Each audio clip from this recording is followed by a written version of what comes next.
Pada ibadah kita pada pagi hari ini kita buka dengan pertolongan dari kita datangnya dari Allah yang menciptakan langit dan bumi serta segala isinya, dan yang tidak pernah meninggalkan hasil perbuatan tangannya.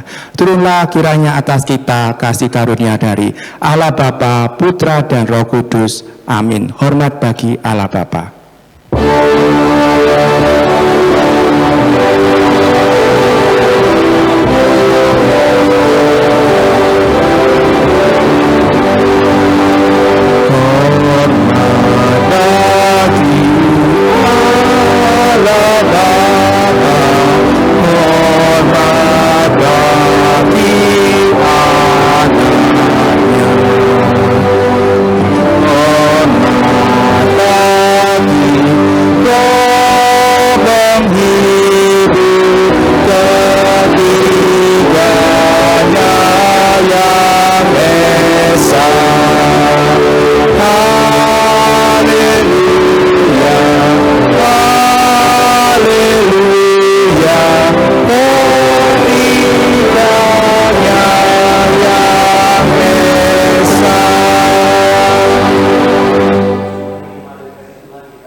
dalam hidup kami.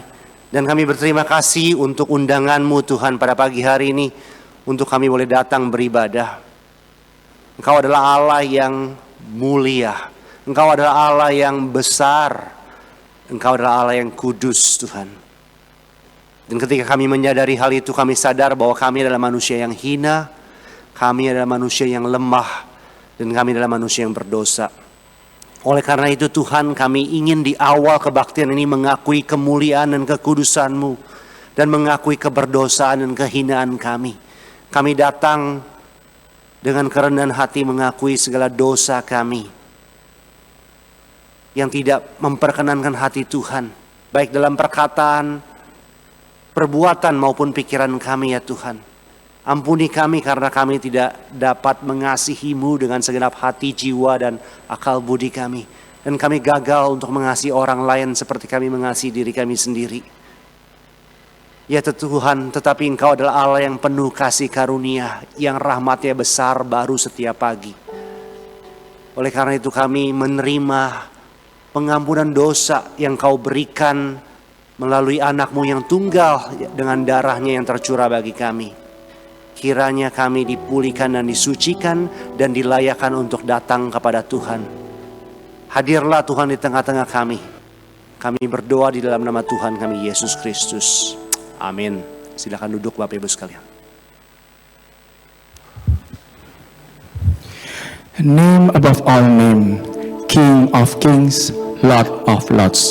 Satu nama yang menyelamatkan, satu nama yang menyucikan, satu nama yang membangkitkan. Dialah Yesus Kristus Tuhan kita. Dialah yang layak dipuji dan disembah.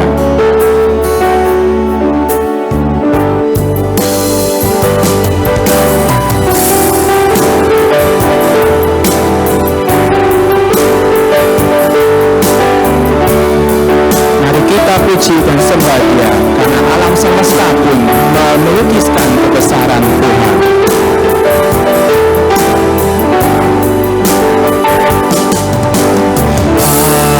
Alam semesta melukiskan kebesaran Tuhan. Bumi dan surga menyatakan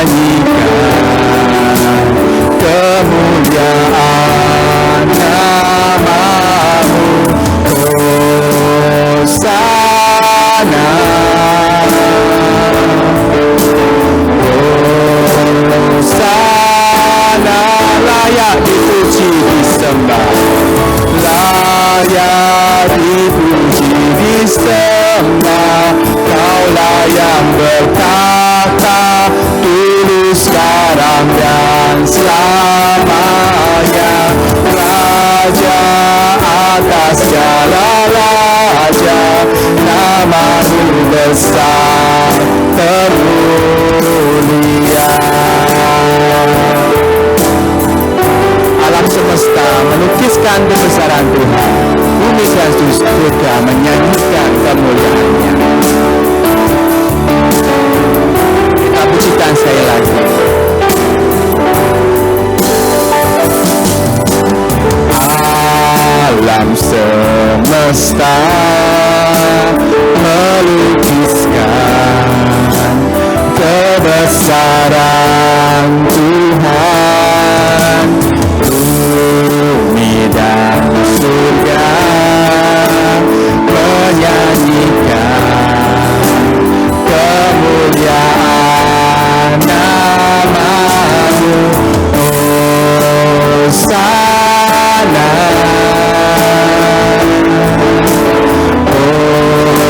Hosana, layak dipuji dan disembah, layak dipuji disembah. Kaulah yang bertahta dulu, sekarang dan selamanya. Raja atas segala raja, nama-Mu besar termulia. Siap lutut akan berlutut, siap lidah akan mengaku bahwa Yesuslah Tuhan. Hosana, Hosana, Hosana.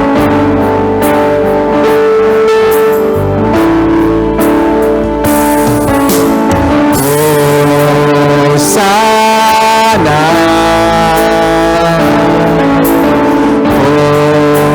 Hosana,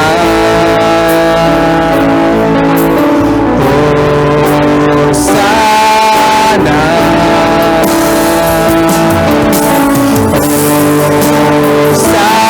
Hosana, layak dipuji disembah.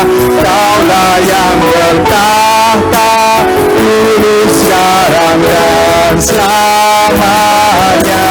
Raja atas segala raja, nama-Mu besar termulia. Layak dipuji disembah. Kaulah yang bertahta dulu, sekarang dan selamanya. Raja atas segala raja, nama-Mu besar termulia. Nama-Mu besar termulia. Haleluya, amin. Mari kita memuji memuliakan Tuhan lebih dalam lagi. Kita sungguh melihat kebesaran setianya kepada kita. Kita pujikan lebih dalam, ku menyembah-Mu.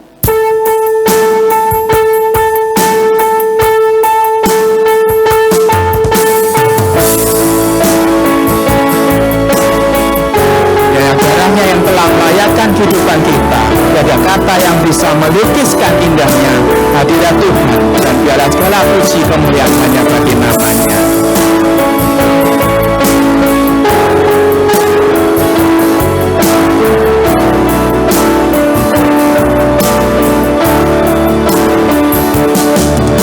Sungguh besar setiamu,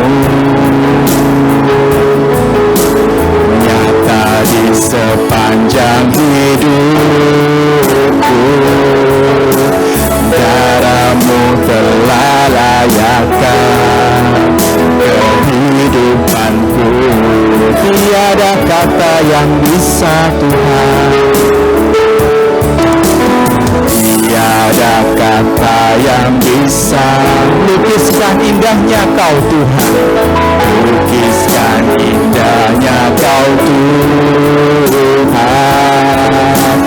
Bagi-Mu segala pujian dan kemuliaan. Kita tinggikan Tuhan kita. Ku tinggikan Engkau Tuhan, melebihi segalanya. Lebih dalam ku menyembah dalam roh dan kebenaran selamanya.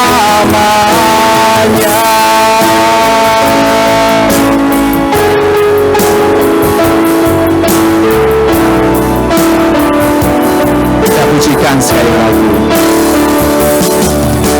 Sungguh besar setiamu, nyata di sepanjang hidupku, nyata di sepanjang hidupku. Darahmu telah layakkan kehidupanku. Tiada kata yang bisa lukiskan indahnya nama Tuhan. Tiada kata yang bisa lukiskan indahnya Kau Tuhan. Bagimu segala kemuliaan, segala pujian dan kemuliaan. Kita tinggikan namanya. Tinggikan Engkau Tuhan, melebihi segalanya, lebih dalam menyembah dalam roh dan kebenaran. Ku tinggikan Engkau Tuhan, melebihi segalanya, lebih dalam ku menyembah dalam roh dan kebenaran, dalam roh dan kebenaran selamanya.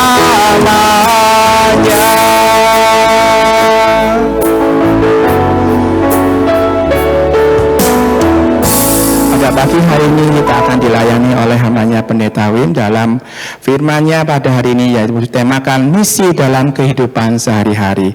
Mari kita mempersiapkan hati kita akan pujikan, bagikan kepada semua orang. KPPK 360.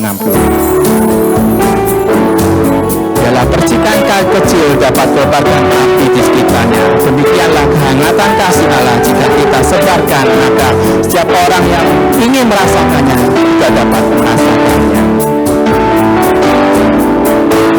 Hanya percikan kecil dapat kobarkan api yang di sekitarnya mendapat kehangatan. Kasih Allah limpahlah, kasih Allah limpahlah.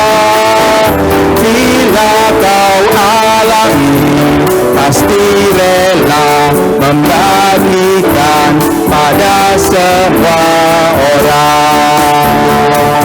Indahnya musim semi yang penuh hidup baru.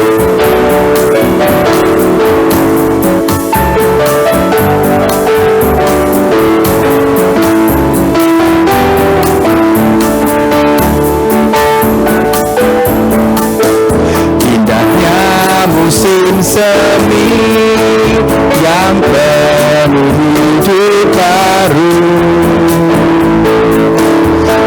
Turunkan penyanyi, tunas bunga dan mekar. Kasih Allah besar, kasih Allah besarlah.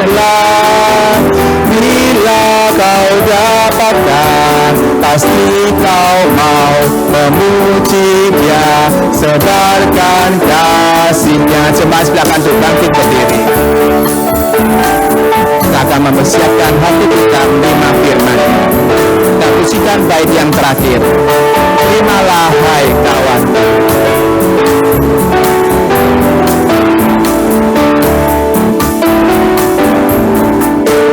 Terimalah hai kawanku, selamatkan. Sandarlah padanya, di mana kau berada. Ku mau memasyurkannya, ku mau memasyurkannya pada seluruh bangsa.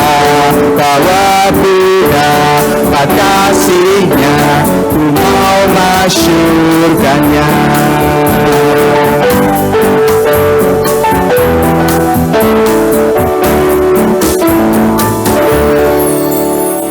Mari kita berdoa. Ya Tuhan, kami berterima kasih Tuhan karena Engkau sungguh-sungguh layak dipuji dan disembah. Kami berterima kasih untuk kasih-Mu yang besar. Kami rindu Tuhan untuk memercikannya Tuhan ke tempat-tempat yang belum mengenalnya. Oleh karena itulah Tuhan, kami membutuhkan firman Tuhan untuk menguatkan kami melakukan misi kami dalam dunia ini, untuk menolong kami mengerti kehendak Tuhan bagi hidup kami ya Tuhan. Oleh karena itu kami berdoa, Tuhan nyatakanlah diri-Mu dan kehendak-Mu saat ini, dan bukalah hati dan pikiran kami, supaya sungguh-sungguh benih firman Tuhan yang ditabur, yang dipercikan, boleh jatuh ke tanah hati yang subur, yang responsif terhadap firman-Mu, dan benih itu boleh berakar, bertumbuh dan berbuah lebat bagi kemuliaan Tuhan. Ini doa kami, di dalam nama Tuhan Yesus kami semua berdoa. Amin. Silakan duduk Bapak Ibu sekalian. Shalom. Selamat pagi Bapak Ibu jemaat yang dikasihi Tuhan. Saya senang sekali boleh berada di tengah-tengah saudara, beribadah bersama-sama dan melayani pemberitaan firman Tuhan. Ini kali pertama saya berada di tempat ini dan melayani. Oleh karena itu baik untuk saya memperkenalkan diri sebentar saudara. Nama saya Chandra Wim. Saya biasa dipanggil nama belakangnya Wim. Saya seorang pendeta yang melayani di STT Saat di Malang sebagai dosen teologi di sana. Saya asli dari Jakarta, sudah sekitar 6 tahun ada di Malang. Dan saya punya 2 orang anak, Glorian umur 13 dan Gregory umur 10. Dan istri saya sekitar beberapa bulan lalu melayani di tempat ini. Dan sekarang dia sedang bersiap untuk melayani di gereja lain di GKA Gracia Gading Pantai. Jadi kami membawa salam hangat dari seluruh dosen, staf dan mahasiswa STT Saat kepada jemaat sekalian yang ada di tempat sini di Elion Rungkut. Kiranya Tuhan terus memberkati relasi yang terjalin dengan baik antara STT Saat di Malang dan juga gereja lokal di tempat ini, saudara. Mari kita merenungkan sebuah topik yang menjadi bagian dari bulan misi di bulan ini, saudara. Saya diberikan tema misi dalam kehidupan sehari-hari. Tapi saya mau memulainya dengan sebuah cerita. Konon ada satu pasang suami istri yang tinggal di sebuah tempat, sebuah neighborhood ya, sebuah tempat tinggal perumahan yang agak sepi, saudara.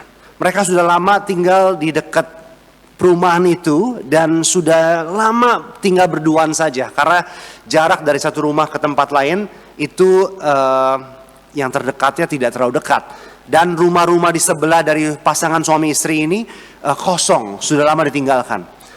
Sampai suatu hari datang seorang keluarga, satu keluarga pindah rumah ke rumah sebelah dari suami istri yang sudah tua ini. Nah, pasangan ini, khususnya istri ini, tidak terlalu senang dengan kedatangan tetangga barunya. Maklum mereka sudah lama tinggal di perumahan dekat situ dan tidak punya tetangga satu sama lain. Jadi ketika tetangga barunya datang, kemudian pagi-pagi si istri dan suami makan di tempat makan biasa mereka, di dapur mereka ada tempat makannya, mereka makan. Lalu ada sebuah jendela bisa melihat rumah tetangga sebelah kanannya. Lalu si istri ketika makan, dia lihat-lihat terus, lalu dia ngomong sama suaminya, Pak, lihat tuh tetangga baru kita yang baru pindah kemarin. Mereka sedang jemur baju. Tapi Pak lihat, pakaian mereka kotor-kotor, hitam-hitam. Ada banyak bintik-bintik hitam. Si suami tadi sedang makan, lalu menoleh sekilas kepada tetangganya lewat jendela itu, lalu bilang, lalu makan lagi. Lalu istrinya ngoceh, saudara. Dia bilang, wah tetangga gimana ini? Pakaiannya kotor-kotor, hitam-hitam. Jadi dijelek-jelekin oleh istri. Kemudian hari kedua, besoknya, mereka makan lagi di tempat yang sama, sarapan. Kemudian si istri lihat lagi, "Pak, lihat, mereka jemur spray sekarang." Maklum, saudara, baru pindah rumah, jadi banyak cucian, banyak laundry. Mereka jemur spray. Spraynya juga hitam-hitam, Pak, katanya. Jangan-jangan, Pak, bukan pakaian yang kotor, tetapi mereka nggak ngerti cara cuci baju seperti apa. Jadi dijelek-jelekin kembali tetangga barunya itu. Sang suami berhenti makan lalu melihat sekilas, lalu makan lagi, saudara. Kemudian hari ketiga, saudara, esoknya lagi, pagi itu mereka makan di tempat yang sama, di dapur mereka, sarapan. Kemudian kali ini si istri ngelirik lagi ke tetangga sebelahnya lalu bilang, "Pak, kayaknya kali ini pakaiannya sudah bersih-bersih. Mereka sudah bisa ngerti cara cuci baju yang baik sepertinya." Kemudian sang suami berhenti makan, lalu dia bilang, "Semalam saya bersihin jendela rumah kita," katanya. Lalu dia makan lagi, saudara. Jadi saudara, saya lihat ada beberapa senyum, saudara. Yang nggak senyum mungkin belum dong, saudara. Saya kasih tahu sekali lagi ya. Si istri ngoceh, ngomel, karena tetangganya sepertinya pakaiannya kotor-kotor, banyak hitam-hitam. Kayaknya nggak bisa nyuci baju. Tetapi di hari ketiga, si suami ketika dikasih tahu hal itu, dilihat bahwa tidak lagi kotor pakaiannya, sudah bersih. Lalu si suami bilang apa? Jendela rumahnya semalam dibersihin oleh si suami. Jadi ternyata yang kotor, Bapak Ibu sekalian, bukan pakaian dari tetangga barunya, tetapi jendela tempat mereka melihat tetangga barunya dan pakaiannya itu, saudara. Memang yang namanya kalau sudah sentimen, ya sentimen semuanya. Semua yang dilihat, semua yang dilakukan orang lain menjadi salah, ya enggak, saudara? Tetapi, saudara, jendela tempat kita melihat sesuatu, itu sering disebut sebagai sebuah paradigma atau perspektif, sudut pandang. Atau saya suka mengatakannya sebagai lensa, saudara. Kita semua punya lensa kehidupan. Baik saudara yang punya kacamata, seperti saya, ataupun tidak. Tetapi kita biasanya kalau pakai kacamata, kita tidak melihat kacamatanya, tetapi kita melihat melalui kacamata. Nah, kalau kacamata kita itu banyak bintik-bintik hitam, maka kita ngelihat bintik-bintik hitam juga di muka orang yang kita lihat, saudara. Kalau kacamata kita warnanya hijau, maka semua yang kita lihat juga hijau, saudara. Nah, jadi lensa kehidupan kita itu penting sekali untuk kita perhatikan juga. Seringkali kita tidak sadar lensa yang kita pakai itu kotor atau tidak, akurat atau tidak. Tetapi itu penting untuk kita perhatikan. Karena kalau tidak, kita jangan-jangan salah melihat. Kita pikir yang salah orang di sana, sesungguhnya yang salah adalah lensa kita. Nah, jadi baik sekali untuk saudara yang pakai kacamata, sesekali tuh buka kacamatanya, lalu bersihkan kacamatanya. Karena kadang-kadang ada banyak kotoran, saudara. Nah, tentu saja khotbah hari ini bukan hanya untuk mereka yang pakai kacamata, tetapi kita semua sebenarnya pakai kacamata dalam melihat hidup ini. Kita melihat realita dari perspektif, dari sudut pandang kita.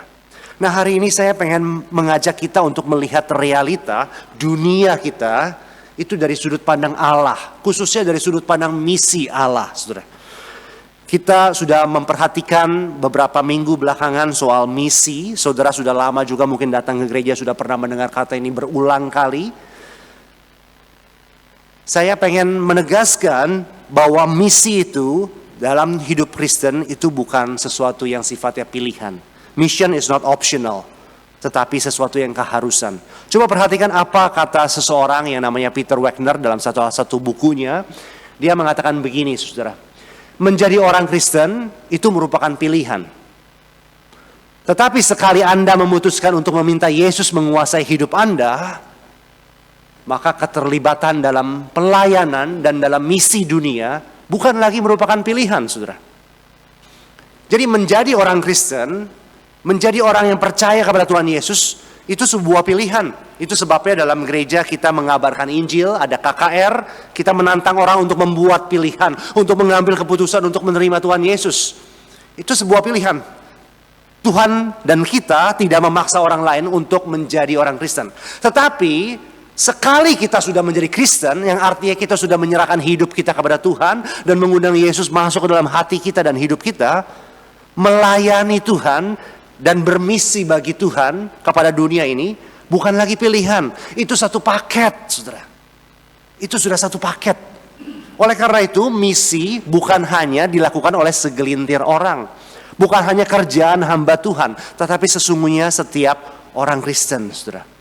Coba perhatikan teks yang akan kita baca hari ini dari Kolose 3 ayat 17. Satu teks saja, walaupun saya ada beberapa bagian lain firman Tuhan yang kita akan baca. Mari kita bacakan sama-sama ayat firman Tuhan ini. Ini sebuah ayat yang terkenal. Mari kita baca bersama-sama. 1, 2, 3. Segala sesuatu yang kamu lakukan dengan perkataan atau perbuatan, lakukanlah semuanya itu dalam nama Tuhan Yesus, sambil mengucap syukur melalui Dia kepada Allah Bapa.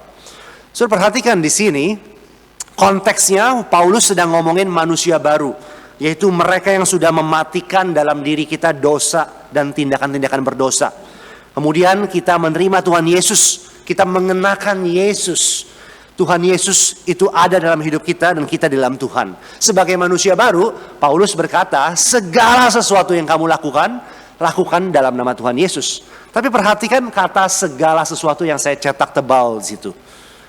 Jadi bukan hanya ketika kita beribadah kepada Tuhan hari Minggu, bukan hanya ketika kita berdoa kepada Tuhan, kita melakukannya dalam nama Yesus, tentu saja kita berdoa dalam nama Tuhan Yesus.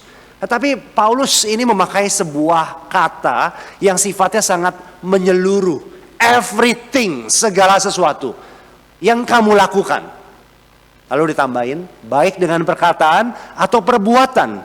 Jadi apapun yang kita katakan dan yang kita perbuat, kata-kata kita maupun tindakan kita, itu harus kita lakukan sesuai dengan kodrat kita, sesuai dengan identitas baru kita sebagai orang Kristen. Dan Paulus mengatakan di sini, lakukanlah semuanya itu dalam nama Yesus. Apa artinya melakukan segala sesuatu dalam nama Yesus? Maksudnya bukan begini, saudara. Sedikit-sedikit misalnya saya pernah melihat atau ketemu seseorang yang latah. Saudara tahu latah? Latah itu sedikit-sedikit ngomong, copot, begitu ya. Tapi karena dia orang Kristen sudah lama, latanya bukan copot, tapi dalam nama Yesus begitu. Misalnya barangnya jatuh dalam nama Yesus, atau dia kesandung dalam nama Yesus begitu. Bukan itu artinya melakukan segala sesuatu dalam perkataan maupun perbuatan dalam nama Yesus. Bukan artinya sedikit-sedikit kita sebut nama Yesus. Nah, orang-orang Kristen di Amerika khususnya di Barat ya, sering begitu. OMG, saudara pernah dengar? Anak-anak saudara ataupun cucu saudara mungkin, oh my God, begitu ya. Oh my God, begitu. Sedikit-sedikit, oh my God, keren banget itu orang, begitu maksudnya. Bukan itu maksudnya, mengatakan ataupun melakukan segala sesuatu dalam nama Yesus. Bukan menyebut nama Tuhan Yesus secara sembarangan. Tetapi dalam nama Yesus artinya adalah apa yang kita katakan maupun kita lakukan itu di-approve oleh Tuhan Yesus, disetujui oleh Tuhan Yesus. Kalau Tuhan Yesus melihat dan mengetahui, dia mengamininya, dia mengokekannya. Dalam nama Yesus berarti sesuai dengan karakter Tuhan Yesus. Apapun yang kita katakan maupun yang kita lakukan itu harus selaras dengan karakter Yesus. Itu artinya melakukan segala sesuatu dalam nama Yesus. Mari kita perhatikan ayat-ayat sesudah ayat 17 masih di Kolose 3. Ini juga ayat yang terkenal. Sekarang mari kita membacakan ini hanya yang wanita saja, yang ceme saja. Tolong bacakan buat saya ayat Kolose 3 ayat 23. 1, 2 silakan.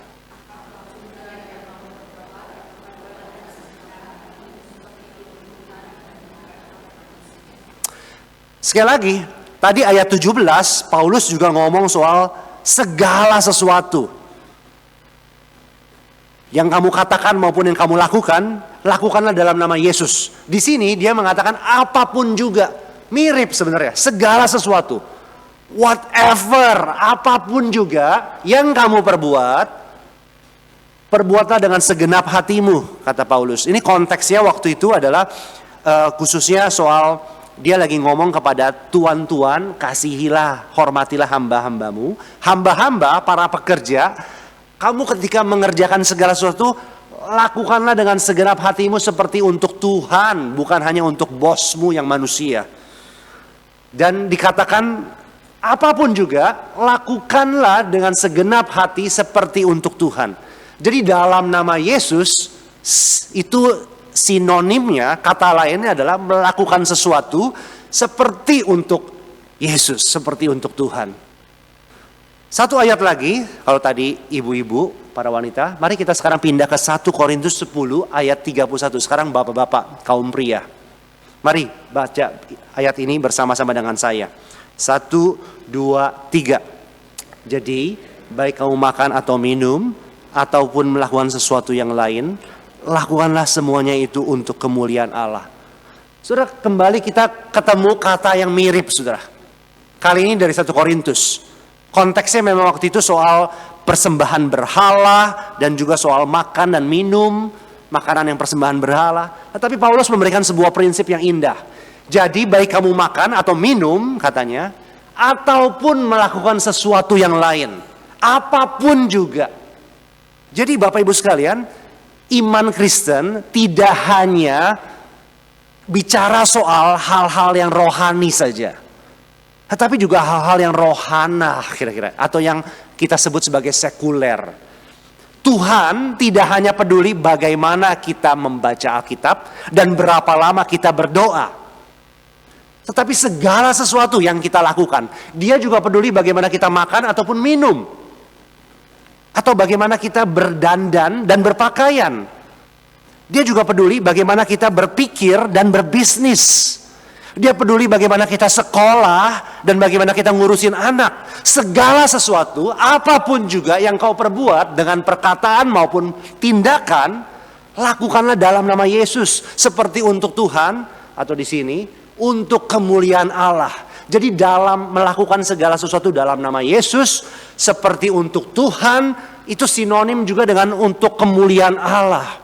Sekarang kita mungkin tahu bagaimana doa itu membawa kemuliaan bagi Allah. Bagaimana mendatang beribadah itu dilakukan dalam nama Yesus. Tapi pertanyaannya, bagaimana minum bisa memuliakan Tuhan? Bagaimana makan bisa dilakukan dalam nama Yesus? Bagaimana bekerja, bagaimana pergi ke mall, bagaimana jalan-jalan, itu bisa kita lakukan seperti untuk Tuhan dan bukan untuk diri kita sendiri. Itu pertanyaan kita, saudara. Dan menurut saya salah satu jawabannya adalah ketika kita melakukannya dengan kacamata misional. Kita berpikir tentang misi Allah bagi dunia ini. Maka kita melakukannya dalam nama Yesus untuk kemuliaan Tuhan. Nah, saudara, saya baca satu buku. Bukunya ditulis oleh Kenneth Latourette. Judulnya A History of Christianity.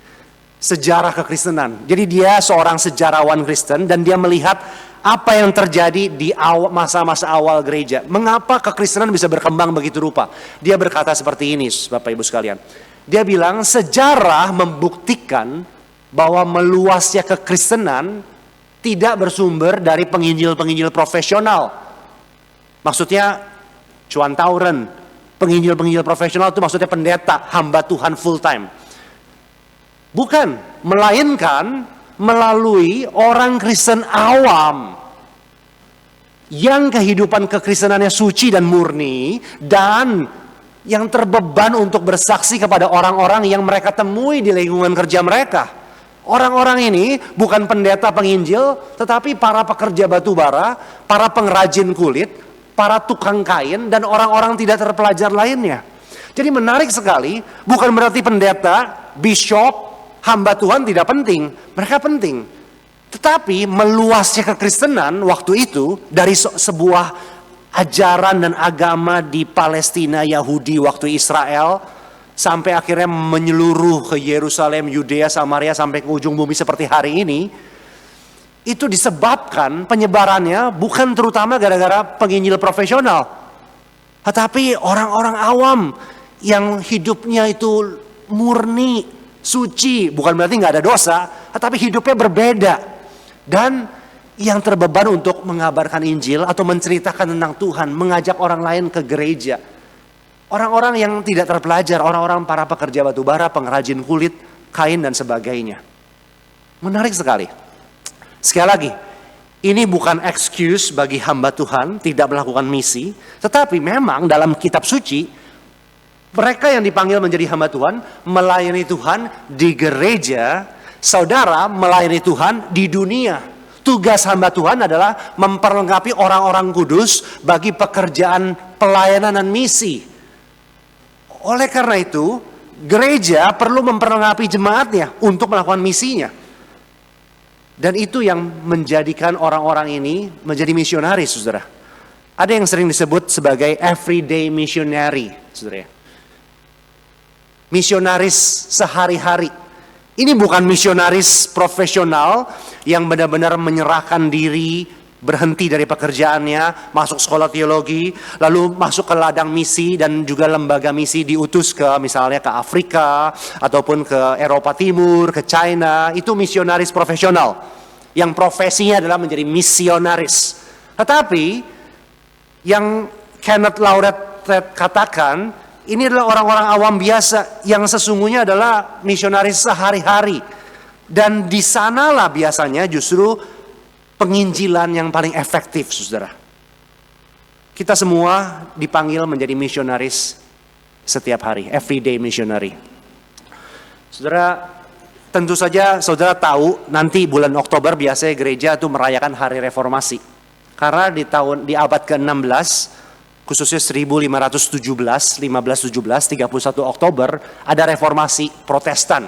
Martin Luther itu menaruh 95 tesis atau dalilnya itu di pintu gerbang Wittenberg, gereja Wittenberg, untuk protes. Tetapi mungkin kita butuh reformasi kedua, saudara. Coba perhatikan apa yang penulis buku ini katakan, Elton Trueblood. Dia bilang begini, jika reformasi yang pertama, tahun 1517, telah mengembalikan firman Allah kepada umat Allah, maka kita sekarang memerlukan reformasi kedua untuk mengembalikan pekerjaan Allah atau misi Allah kepada umat Allah, saudara. Reformasi pertama, dulu Alkitab tidak dimiliki oleh saudara. Kita nggak bisa pegang kopinya. Cuman para imam saja yang miliki Alkitab, mereka yang mengajarkan, mereka memonopoli kitab suci. Tetapi Martin Luther protes, reformasi ini adalah buku untuk gereja, untuk semua orang Kristen. Oleh karena itu, mengembalikan firman Allah kepada umat Allah. Sekarang saudara punya kitab suci semua di tangan. Kadang-kadang lebih dari satu. Saudara bisa membacanya, mempelajarinya, dan mentaatinya. Tetapi kita butuh reformasi kedua sekarang. Kita mengembalikan pekerjaan Allah, misi Allah. Bukan hanya untuk segelintir orang, elit rohaniwan, pendeta profesional, tetapi kepada setiap umat Allah. Bagaimana caranya sekarang? Saya tidak akan memberikan banyak alasan mengapa kita harus melakukannya. Saudara sudah tahu dan saudara sudah mendengar beberapa minggu belakangan ini soal misi. Tetapi saya mau menjadi praktis sekarang. Bagaimana caranya untuk mengembalikan pekerjaan dan misi Allah kepada umat Allah? Saya bagikan yang sederhana, 3D, saudara, untuk supaya mudah diingat. Kita bermisi bagi Allah dengan doa, dalam dana, dan juga dengan daya kita. 3D bagi misi dunia. Pertama, doa tentu saja. Perhatikan apa yang penulis ini katakan. Mari kita bekerja dengan lutut, katanya. Menarik ya, bekerja kok dengan lutut. Biasanya bekerja dengan tangan. Atau dengan kata-kata. Tapi mari kita bekerja dengan lutut. Dia berkata, saya makin yakin sekarang bahwa yang benar-benar mencurahkan berkat bagi pelayanan adalah doa anak-anak Tuhan. Tidak soal apakah mereka terlibat secara langsung dalam pelayanan itu sendiri atau tidak. Lalu dia lanjutkan, Paulus boleh menanam, Apolos menyiram, tetapi Tuhanlah yang memberi pertumbuhan.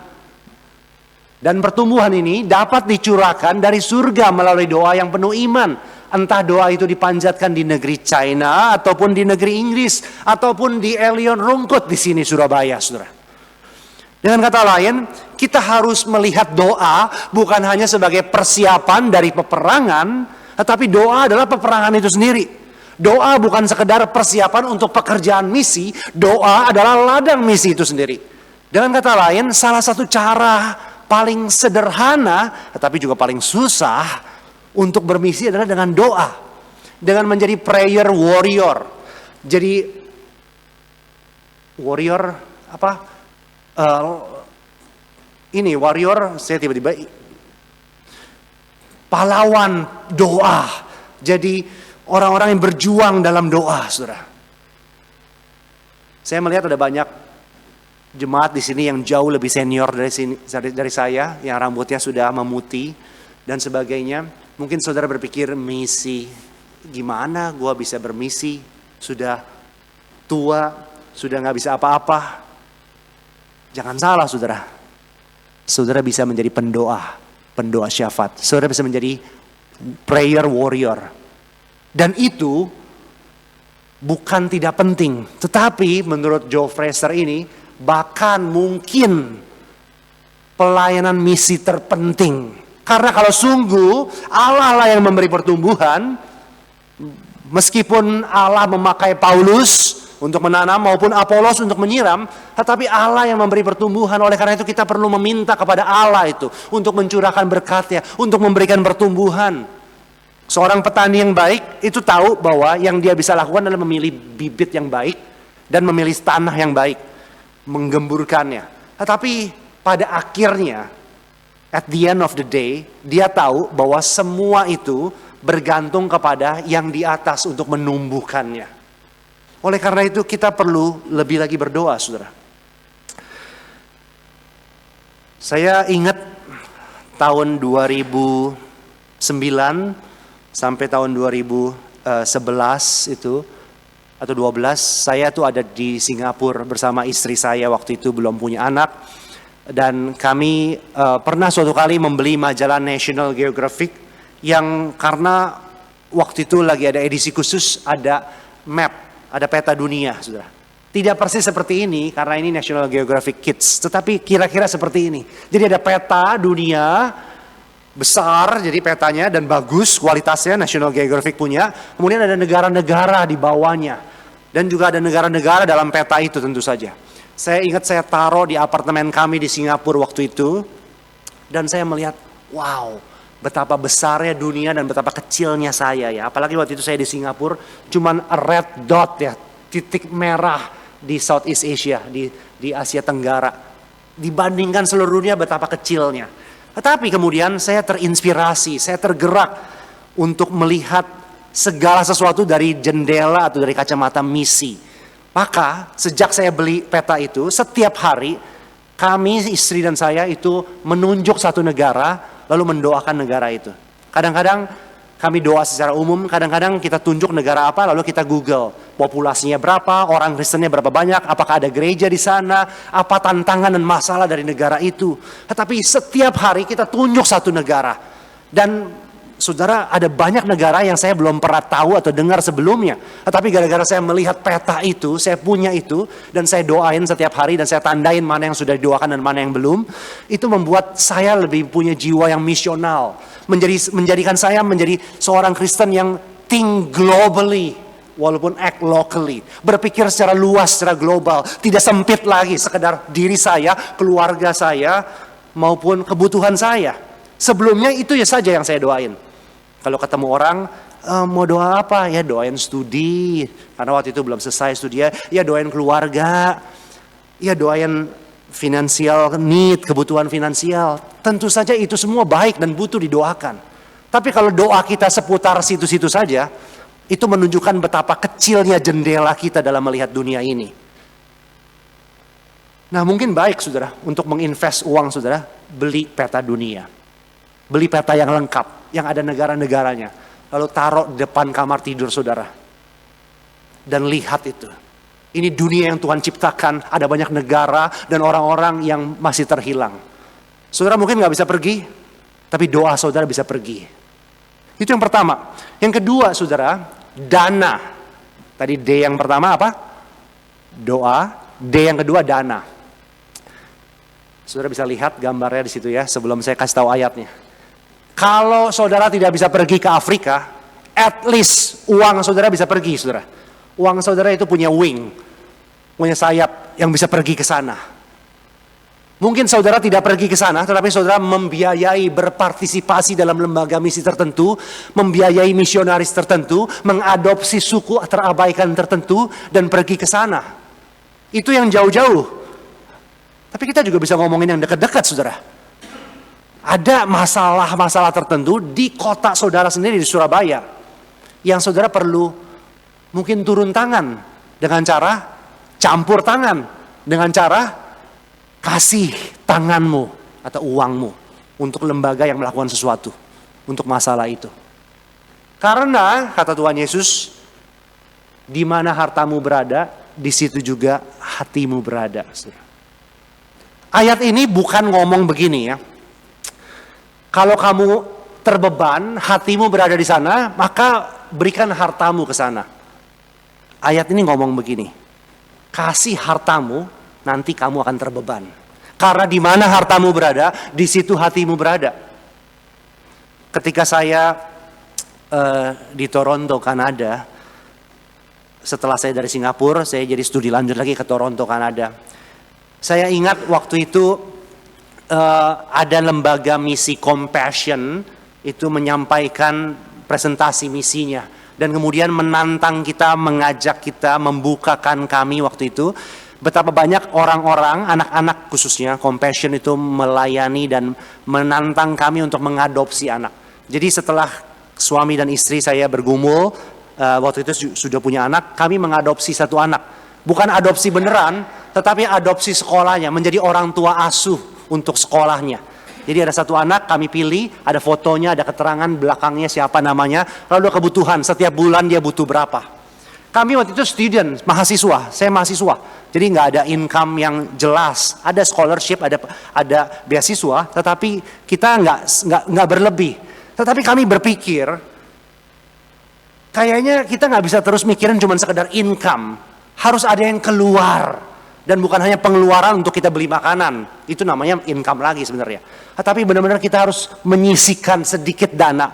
Walaupun kami mahasiswa waktu itu, kita perlu menyisihkan sedikit dana untuk misi dunia. Kemudian kami melihat anak ini dipresentasikan, kami mendoakannya, kami mengambilnya, saudara. Jadi setiap bulan kami keluar sedikit uang untuk kebutuhan sekolahnya, saudara. Awalnya, terus terang, saya nggak kenal anak itu, saya nggak terlalu punya beban sebenarnya. Tapi begitu kami menginvestasikan uang kami ke dia, saya mulai tertarik dengan dia. Saya mulai berdoa untuk dia. Saya mulai Google dia. Saya pengen tahu lebih lanjut tentang dia. Itu cara kerjanya. Di mana hartamu berada, di situ hatimu berada. Jadi jangan tunggu apakah hatimu tergerak satu lembaga misi tertentu.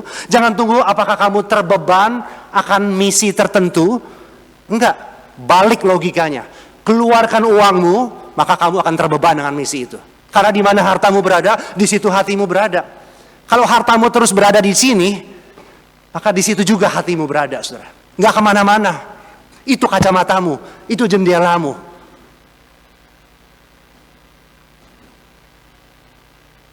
Harta kita bisa menjadi seperti sarana pertumbuhan, saudara, untuk misi Allah bagi dunia. Mari sedikit banyak nggak jadi soal, tapi mari kita berpikir secara misional tentang doa, tapi juga tentang dana, saudara. Dan ketiga, D yang terakhir adalah daya, tentu saja. Saudara, kita harus menjadi saksi Injil dalam kata-kata maupun tindakan. Bahasa Inggrisnya in word and in deed. Dalam kata-kata maupun tindakan. Seperti saudara lihat gambar sebelah kiri, itu salah satu contoh bersaksi. Kita menceritakan Injil kepada orang lain. Tetapi itu cuma salah satu cara bersaksi.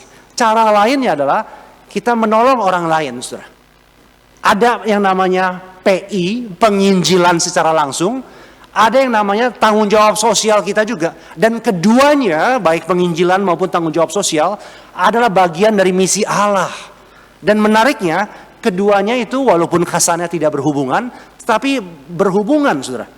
Ketika kita menolong orang, misalnya seorang anak yang kehausan, kita memberi dia sebotol air yang bersih dan baik, dia akan lebih terbuka untuk kemudian nanti mendengar kisah cerita Injil yang kita bisa beritakan. Begitu juga sebaliknya, ketika kita menginjili seseorang dan seseorang itu bertobat, harusnya kita tidak berhenti sampai kebutuhan spiritualnya saja, tapi kita juga memperhatikan di mana dia tinggal, apa yang akan dia makan, apa pekerjaannya. Jadi kita mulai memikirkan kehidupannya, bukan hanya kerohaniannya saja. Dan bukankah itu yang Tuhan Yesus juga ajarkan, saudara, yang dia lakukan? Betul, dia seorang penginjil keliling. Kiri atas itu, dia berkhotbah di atas bukit kepada banyak orang. Dia juga mengajar murid-murid kepada sedikit orang. Kadang-kadang dia ngomong secara publik seperti ini. Kadang-kadang dia ngomong secara personal kepada 1-2 orang saja sambil berjalan. Tetapi bukan hanya itu kerjaan dia. Dia juga mencelikan mata orang yang buta. Dia peduli kepada kesehatan fisik bukan hanya jiwa seseorang. Lalu dia juga bahkan membasuh kaki para muridnya, tindakan kasih yang luar biasa. Dia memberi makan dengan 5 roti dan 2 ikan kepada 5.000 orang. Dia peduli dengan perut mereka, bukan hanya jiwa mereka. Lalu dia juga memberkati anak-anak, menerima, welcome anak-anak, saudara. Tentu saja ada banyak gambar lain dan cerita lain yang kita bisa masukkan di situ. Tapi poinnya adalah Yesus memberitakan Injil dengan kata-kata maupun dengan perbuatan.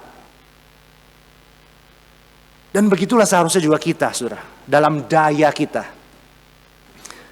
Dia juga mengatakan dalam khotbahnya di bukit bahwa kita, murid-muridnya, adalah garam dunia dan terang dunia. Demikian hendaknya terangmu bercahaya di depan orang supaya mereka melihat perbuatanmu yang baik dan memuliakan Bapamu yang di surga. Perbuatanmu yang baik, saudara. Perbuatan apa? Apa saja, baik engkau makan maupun minum, ataupun melakukan segala sesuatu yang lain, dalam perkataan maupun perbuatan. Ketika kita melakukannya dalam nama Yesus, untuk kemuliaan Tuhan, itu adalah perbuatan yang baik, dan mereka bisa melihat itu, dan memuliakan Bapa kita yang di surga, saudara. Bagaimana kita menjadi garam dan terang dunia, saudara? Saya lewatkan saja hal ini, saudara, mungkin untuk kebaktian kedua. Tetapi saya mau memberitahu ada 2 tipe orang Kristen dan 2 pendekatan yang salah kaprah, yang saya harap saudara tidak mengimitasinya. Yang pertama adalah yang namanya isolation atau isolasi. Sebagian orang Kristen itu tidak mau bercampur dengan dunia, itu mengisolasi diri. Saudara lihat gambar sebelah kiri atas, itu gambar yang saya ambil dari orang-orang yang hidup di biara.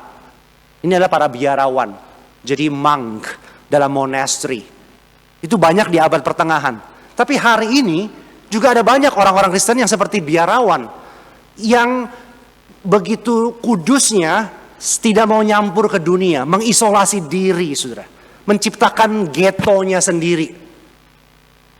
Mainannya cuma di gereja saja. Tentu saja bergereja itu baik. Gerejaku adalah keluargaku. Kalau hari Minggu kita harus ke gereja beribadah. Kita harus melayani. Kalau ada penginjilan, pembinaan kita harus ikut.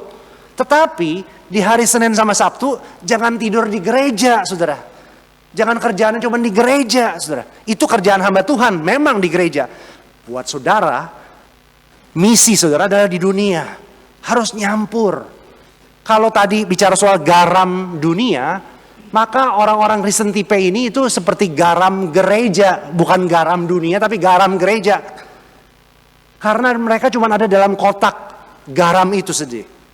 Garamnya mungkin asin, garamnya bagus kualitasnya, tingkat yodiumnya tinggi, tetapi nggak pernah keluar dari kotak. Buat apa garam itu?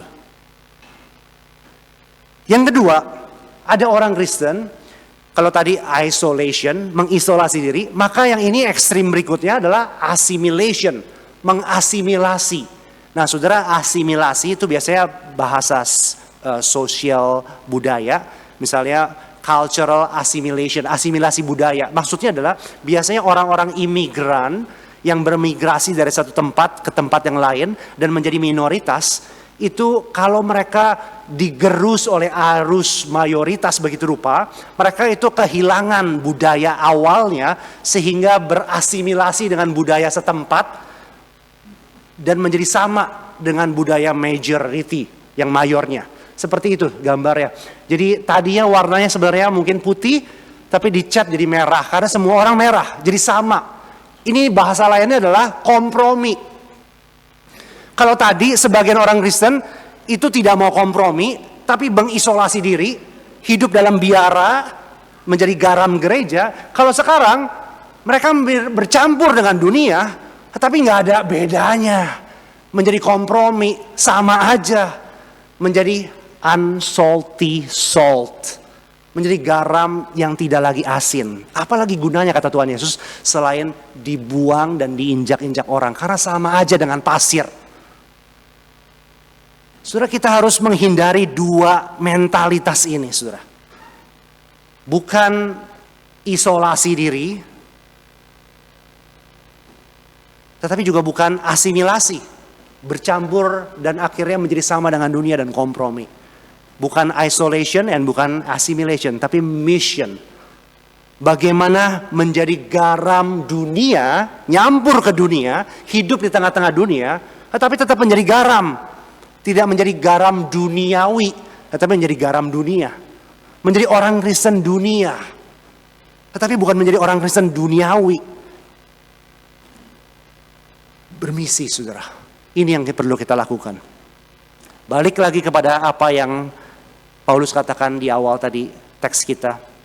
Segala sesuatu yang kamu lakukan, baik kamu bekerja maupun bergereja, baik kamu berdoa maupun ketika kamu ngomong sama pembantumu, baik ketika kamu membaca kitab suci maupun ketika kamu membaca koran atau menonton berita, baik ketika kamu berelasi dengan penginjil dan pendetamu maupun ketika kamu berelasi dengan karyawanmu, segala sesuatu, apapun juga yang kamu katakan dan perbuat, lakukanlah dalam nama Yesus.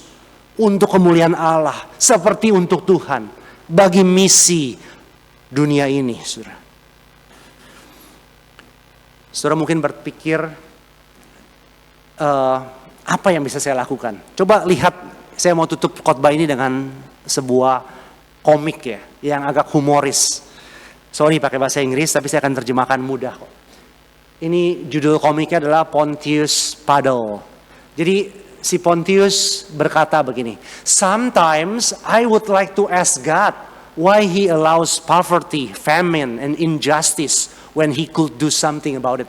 Kadang-kadang aku tuh pengen bertanya kepada Tuhan, mengapa Dia mengizinkan kemiskinan, kelaparan, dan juga ketidakadilan dalam dunia ini. Padahal Dia dapat melakukan sesuatu terhadapnya. Kemudian temannya bilang, "So, what's stopping you?" Jadi kenapa engkau nggak bertanya kepada Tuhan itu? Lalu jawabnya, "I'm afraid God might ask me the same question," katanya. Saya khawatir, saya nggak jadi tanya kepada Tuhan karena saya khawatir Tuhan akan membalikan pertanyaannya. Saudara nangkep? Tuhan, kenapa engkau mengizinkan adanya penderitaan, orang-orang yang terhilang, yang tidak percaya, kemiskinan, ketidakadilan dunia ini, padahal engkau dapat melakukan sesuatu? Tuhan mungkin akan menjawab kita, "Well, kamu juga dapat melakukan sesuatu. Kenapa engkau tidak melakukannya?" Kemudian si Pontius berkata, "Okay, I would like to get rid of hunger on earth." Oke, saya mau berpartisipasi dalam misi Tuhan. Saya mau mengentaskan kelaparan dalam dunia ini, Tuhan. Tetapi apa yang satu orang dapat lakukan? But what can one person do? Saya cuma seorang diri. Bagaimana saya bisa menyelesaikan masalah dunia ini? What can one person do? Tapi perhatikan, dalam dunia ini ada banyak orang yang berpikir seperti Pontius Paddle ini, saudara. What can one person do? What can one church do? What can one person do? Saudara ingat, dapat poinnya, saudara? Ada banyak orang yang mengexcuse dirinya tidak terlibat dalam misi dunia karena berpikir dia sendirian. Tapi sendirian orang itu ada 1 jutaan orang, saudara. Bahkan lebih. Kalau saja kita berpikir lebih besar dari diri kita dan bersinergi dengan orang-orang, memakai lensa yang akurat, dalam melihat dunia ini dan hidup kita, maka we can do something. Izinkan saya mengakhiri dengan kutipan ini dari Ron Sider. Dia mengatakan tidak ada seorang pun yang dapat melakukan segalanya sendirian. Tetapi setiap orang dapat melakukan sesuatu dan bersama-sama kita dapat mengubah dunia. Saudara, kiranya firman Tuhan hari ini menegur, mengingatkan, dan menguatkan kita bahwa kita dipanggil dalam hidup ini bukan hanya sekedar untuk melihat cucian orang lain, tetapi untuk melihat dengan mata dan jendela yang tepat, seperti Tuhan melihat dunia, mengasihi orang-orang yang terhilang dengan doa kita, dengan dana kita, dan dengan daya kita, baik menginjili secara langsung maupun dengan terlibat dalam hal-hal yang kemanusiaan untuk kemuliaan nama Tuhan. Karena segala sesuatu yang kamu lakukan dengan perkataan maupun perbuatan, kita harus melakukannya dalam nama Yesus. Misi bukan lagi pilihan bagi orang Kristen. Sekali engkau percaya kepada Kristus, engkau berbagian dalam misi Allah bagi dunia ini.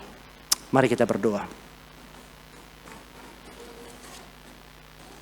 Bapa di surga, kami berterima kasih karena Engkau bukan hanya Allah yang mengasihi kami, memberikan anak-Mu yang tunggal, misionaris pertama dan yang terutama itu datang dari jauh dari surga sana ke dunia ini untuk menyelamatkan kami. Tetapi Engkau juga memanggil kami menjadi rekan-rekan sekerja-Mu, berbagian dalam ladang misi-Mu yang sudah menguning. Oh Tuhan, kalau ada di antara kami yang berpikir dan bertanya, berkata dalam hatinya, tapi saya itu hanya sendirian dan saya tidak dapat berbuat apa-apa. Tuhan, tolong ingatkan kami melalui firman Tuhan hari ini, bahwa orang-orang di samping kanan dan samping kiri kami, bahwa gereja Tuhan di kanan maupun di kiri kami, bahwa anak-anak Tuhan di sepanjang abad dan zaman ini, Tuhan berikan dan Tuhan sediakan untuk menjalankan dan melanjutkan misi Tuhan yang belum selesai itu ya Tuhan. Oleh karena itu kalau kami masih hidup hari ini Tuhan, tolong kami untuk bertanya kepadamu, apa tugas kami? Apa yang belum selesai kami lakukan? Berikan kami kekuatan, berikan kami hikmat. Lewat daya kami, lewat dana kami, atau bahkan lewat doa-doa kami. Bekerjalah melalui kami ya Tuhan.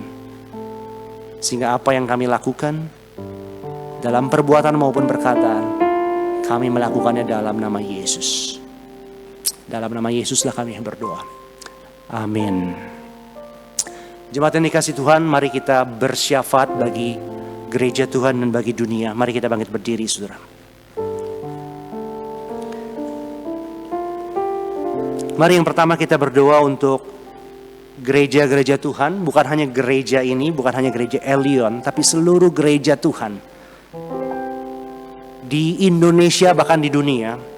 Untuk mereka boleh memiliki jendela kacamata misi untuk melihat realitas, untuk melihat hidup mereka.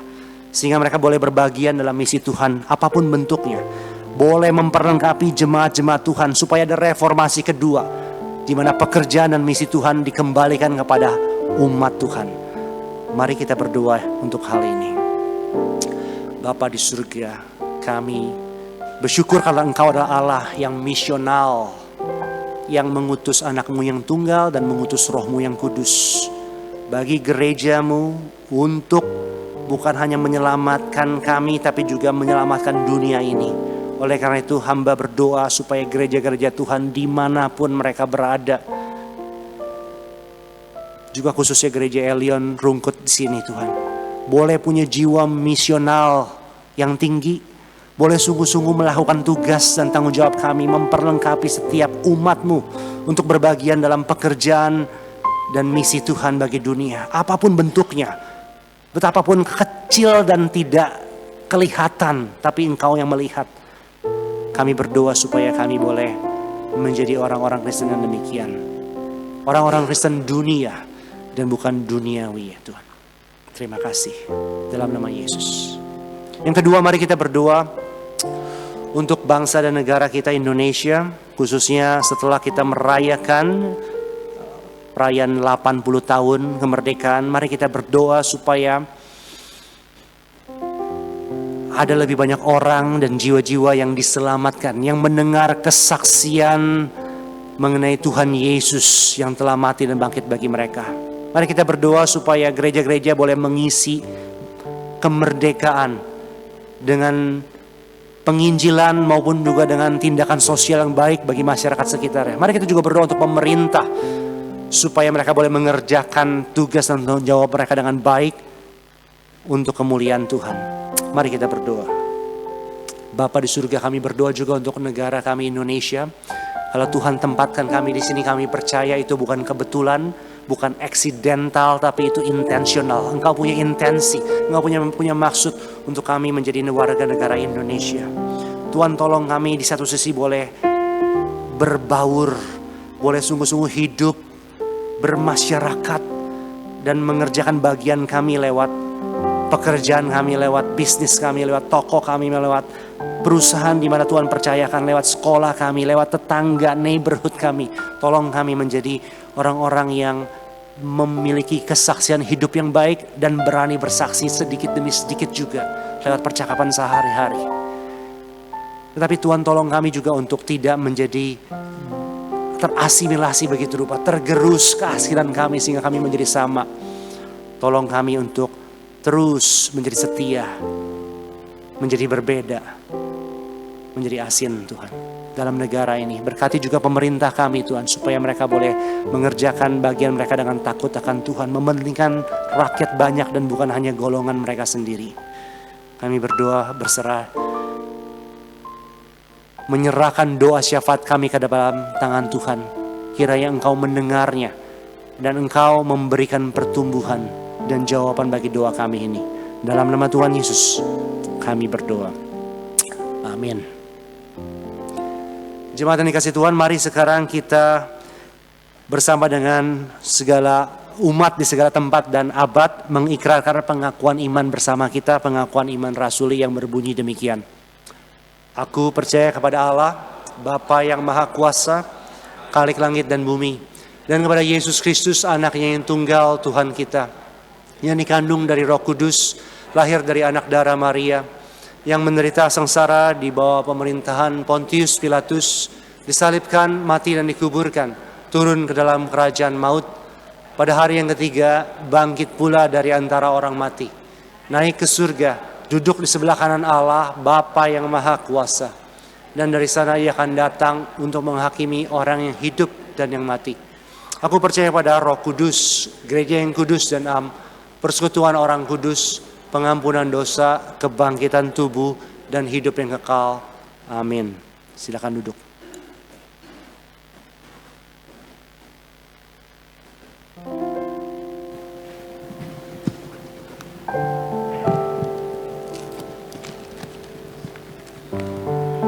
Mari Bapak Ibu, kita akan meresponi firman Tuhan dengan kita akan memujikan Kau yang terindah sambil kita akan memberikan persembahan yang terbaik.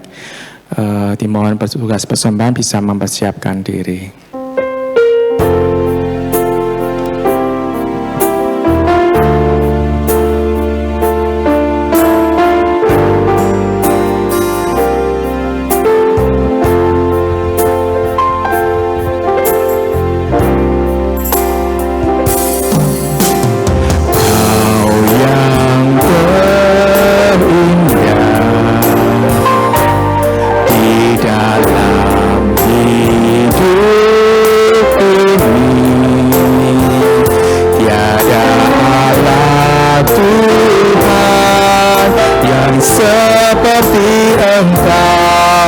Besar perkasa penuh kemuliaan, ku sembah Kau ya Allahku, ku tinggikan nama-Mu selalu, tiada lutut tak bertelut.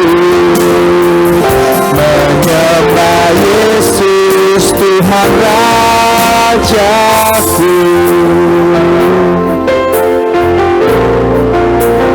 Kita pujikan bait yang kedua. Kau yang termanis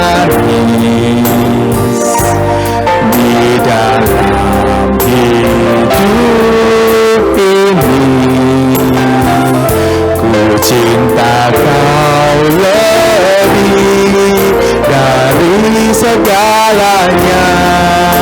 Besar kasih setiamu kepadaku, ku sembah kau ya Allahku. Ku tinggikan namamu selalu, tiada lidah tak mengaku. Engkaulah Yesus Tuhan Rajaku. Ku sembah kau, ku sembah kau ya Allahku. Silakan bagi berdiri. Ku tinggikan namamu selalu, tiada lutut tak mengaku.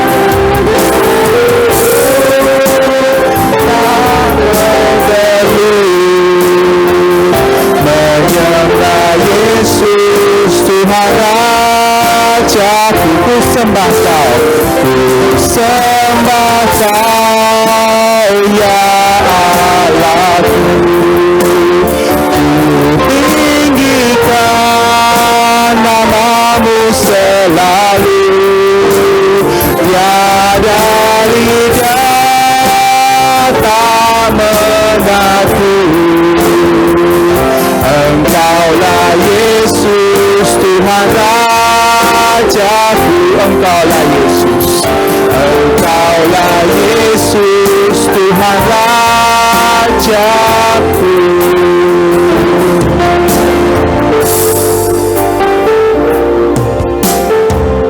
Mari kita berdoa. Ya Tuhan Allah Bapa tata dalam kerajaan surga, kami bersyukur dan terima kasih Tuhan. Tuhan sudah boleh memberikan bagi kami firman-Mu, sehingga kami pun boleh belajar untuk dapat menjadi misi-misi kecil dalam kehidupan kami hari lepas hari. Kami berdoa ya juga Tuhan untuk persembahan yang sudah kami berikan ini, kiranya Tuhan sendiri yang boleh menyucikan persembahan ini. Ya Tuhan juga memberikan hikmat bagi setiap pengurus yang akan mengelolanya, sehingga boleh benar-benar digunakan untuk kemuliaan nama-Mu di tempat ini ya Tuhan. Kami berdoa Tuhan, kami serahkan juga setiap tangan-tangan yang sudah memberi. Tuhan sendiri yang boleh memberkati mereka masing-masing dengan segala hal yang Tuhan sudah berkehendak atas kehidupan mereka. Kami serahkan ibadah kami dalam tangan-Mu Tuhan. Dalam nama Tuhan Yesus kami sudah berdoa. Amin. Mari kita kembalikan segala puji, hormat, dan kemuliaan bagi Allah Tritunggal. Doksologi dan doa berkat oleh hambanya Pendeta Wim.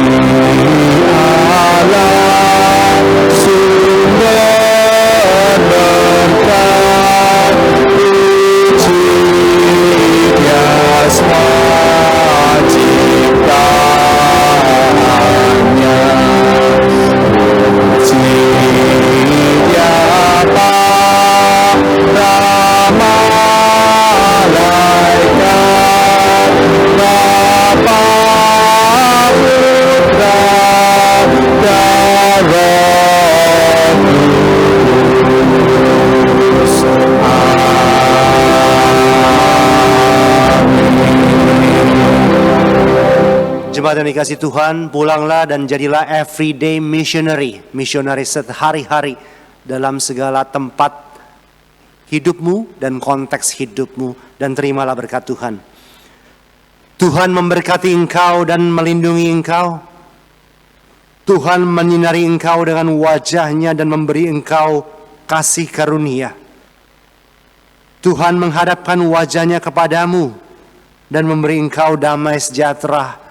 Dari sekarang sampai Maranatha Tuhan Yesus datang kembali, bahkan sampai selama-lamanya.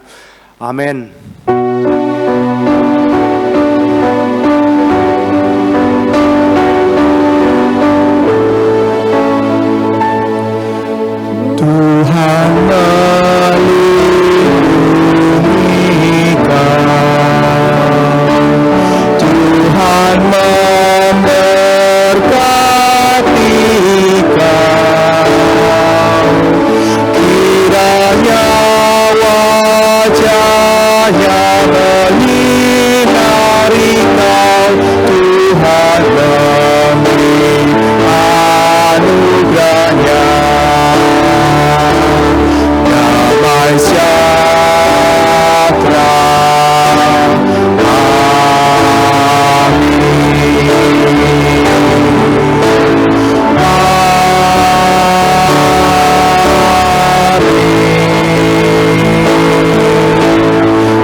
saat teduh selamat hari Minggu. Tuhan Yesus memberkati.